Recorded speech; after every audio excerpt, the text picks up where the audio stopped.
To get started with accessing entertainment content on the Amazon Firestick, it's a great device to have, as it allows you to consolidate all your entertainment in one place. You can also access YouTube TV on the Firestick by downloading it from the store.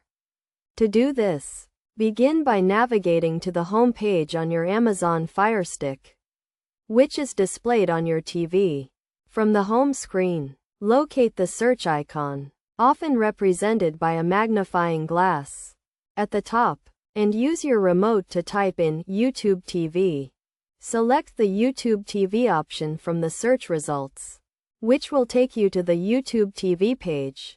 On this page, click on the Install or Get icon, usually found on the left, and the app will be added to your home screen.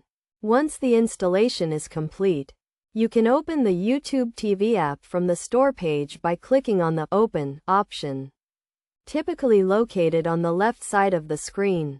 After the YouTube TV app opens, log into your account by clicking on the Sign In button, usually found on the right.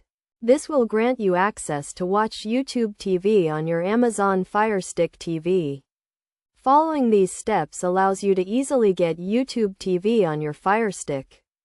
And with that, you're all set to enjoy your favorite content.